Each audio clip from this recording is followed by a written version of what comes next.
sinasabi talaga lagi ng lola ko sa amin, paulit-ulit, hindi na nawala yon.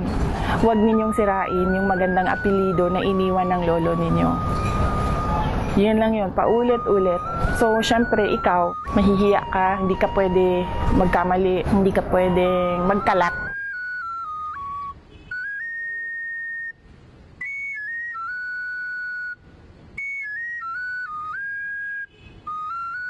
People will say that dapat ang mayor lalaki. I get that all the time, especially from men. Sometimes women. When you're a mayor, you have to command. Tapos you have to be authoritative. Usually, they see it in males yung ganon. Yung macho na image. Especially for Davao City when they're used to my father. Ang trabaho ng mayor, universal yan eh. It doesn't have to be male or female eh. Kahit nasaan na syudad, isa lang yung trabaho namin. So, it's doubly difficult for me kasi nandyan din yung age factor sa akin. Because they feel as if they know better since they're older. Violence erupted during a demolition operation. City Mayor Sara Duterte repeatedly punched the sheriff of the Davao Regional Trial Court, Abe Andres, during the demolition. Duterte had asked for a 2-hour extension of the deadline to demolish shanties, but demolition teams pushed through with their operation. And yun na nga yung nabutan ko, yung mga nagrarayot doon.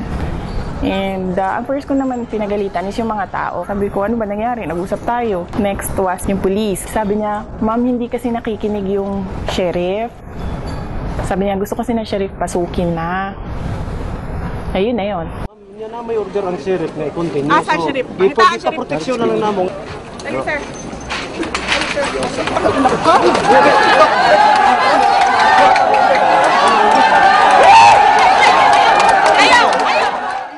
At that time, I was so frustrated. Hindi naman ako pwede umiyak. Kasi they would think, ano ba namang klaseng ano ito, she's very emotional and then umiyak siya sa harap ng mga tao. Hindi ko na malabas yung galit ko. Actually, hindi nga ako nagmumura in public. Although privately, ina-admit ko na meron talaga ako mga ganyan. Pero in public, hindi. Kasi may mga bata. Pero that time, lumabas talaga lahat ng mura na alam ko eh. So, yun yun.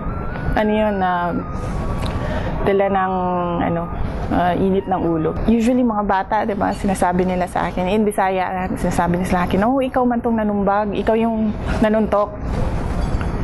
Even my daughter, nakita niya yun sa TV, "Mama, nakita ka nanumbag." And I always say it's wrong. So, I'm not very proud of it na ganun yung nangyari kasi it's really the wrong kind of fame. Joan Gorospe, ikwento mo. Umani ng iba't ibang batikos ang gitnang daliring ito ni Vice Mayor Rodrigo Duterte habang pinagtatanggol niya ang anak na nooy inuulan din ng pintas matapos upakan ng sheriff ng Davao City. I did not like what he did pero I just kept quiet kasi kung magsalita pa ako lalong magtitwist, magkakaroon ng ibang angulo yung story eh. So, I did not approve of it pero since meron naman siya sarili niyang stand, so, sa kanya na rin yun. What is wrong if I use my freedom of expression and I invoke it now? What does it, Senjo, yung dirty finger, what does it connotate? Sige daw. He's known to be a very strong mayor. Kasi yung type ng personality niya, na nadala din niya sa pagiging mayor niya. Kung ano yung gusto niya, which is for the general welfare and greater good, ini-insist niya talaga. Even though merong collateral damage na tinatawag, he's very headstrong. We're not very close. We're not very close because I come from a broken family eh. So, at the time that the marriage broke up, I went with my mother. And we rarely see him sa bahay. He was always at work. People, hindi sila naniniwala. Hindi kami nag-uusap, pero hindi kami magkaaway. Ganun lang talaga yung relationship namin. Ganun yung kinalakihan ko. Believe it or not, we never discuss trabaho. Kasi nga, in the first place, hindi nga namin dinidiscuss anything else eh. All the more trabaho pa. Oh, he's done so much for Davao City. In fact, he has given up a lot of his personal life, including his family life, for Davao City. Ganun kami tumingin sa kanya eh. That's why I call him Mayor Rudy. Except in really private in really private gatherings, doon ko lang siya tinatawag na Papa. But otherwise, I call him Mayor Rudy because he's a good mayor.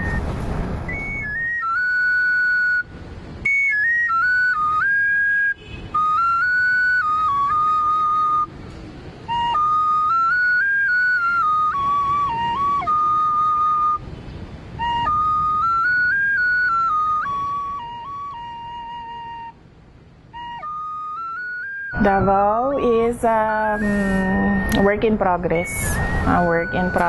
And we hope to put ourselves in a map sa Asia, hindi lang sa Pilipinas. Do you think you are a good mayor? Wala man naman nagsabi. Siguro yung mga good mayors, sila yung mga nakaka-receive ng award as mayors. But I haven't received any award as a mayor, so I'm a work in progress din.